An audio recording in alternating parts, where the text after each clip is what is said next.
So this update on Logan. He had his chemotherapy like 2 weeks ago, and for some reason on the backside of surgery they kind of spaced them closer together, the chemotherapies.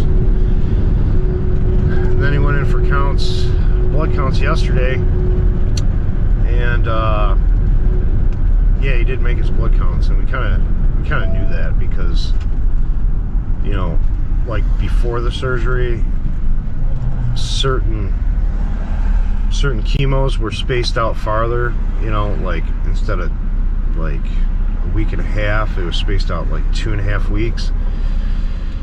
And before the chemo, or before the surgery, he would barely make counts then. Then on the backside they take off a week, and I kind of knew he wasn't going to make counts. So we went in yesterday, which was Thursday, which was the 17th of August, and sure enough, he didn't make counts, so no chemo this week. He will go in next week, and that puts us farther out.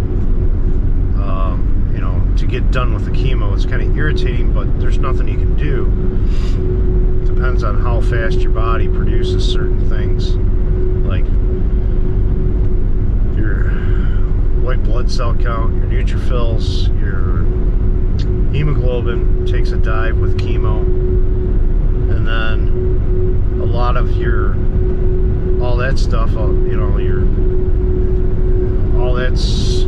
bone marrow produces all that stuff, and he's had a femur bone taken out, so kind of even more of a challenge because he's got one less bone in his body. So that makes it a little hard. Other than that, he's just been the last few weeks he's been doing good, but he's been really tired. So that's the only really thing he has going on right now, is that he's tired. But it seems like every time we go to the doctors or the clinic, they got like 3 different doctors, and they tell us 3 different things. Like, you need to be here, or your counts need to be here or there, and then you talk to a different doctor and they say, no, your counts should be here or there. It's like, doctors irritate me. They don't coordinate, or I don't know what they do, but it's really irritating. But last week, I think we went in for blood work on, might have been Thursday. Yeah, Thursday last week. Or Friday, I can't remember. It was one of the days. I think it was Thursday. Went in for blood work, and then he had to have a platelet transfusion. So, yeah, it's just been the last few weeks. It's been kind of a back and forth to the hospital. It's just time consuming. And then this week coming up, it's already been like, I think next week is like 11 weeks.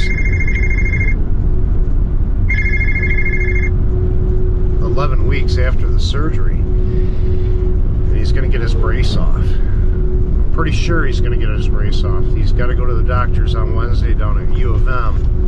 And I think he's going to get his brace off.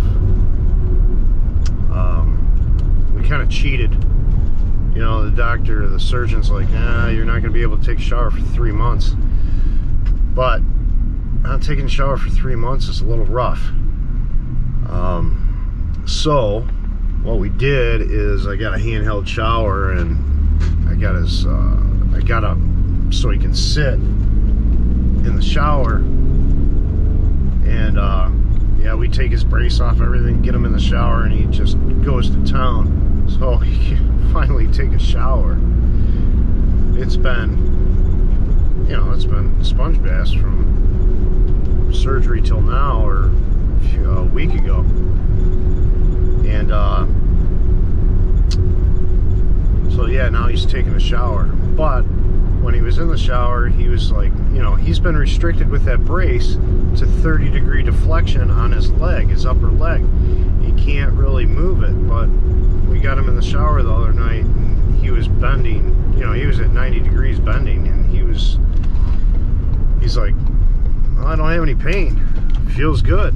So, and then afterwards, you know, I had the brace in the other room, and he had to come in the other room without the brace on. And he's like, feels different, but it feels good, you know, not having that brace on him all the time. He's so aggravated with it, you know. So that's what's been going on lately. And he's been doing his physical therapy. We went to physical therapy I think Wednesday he was tired, you know, because his blood counts are low. He gets really worn out really quick. So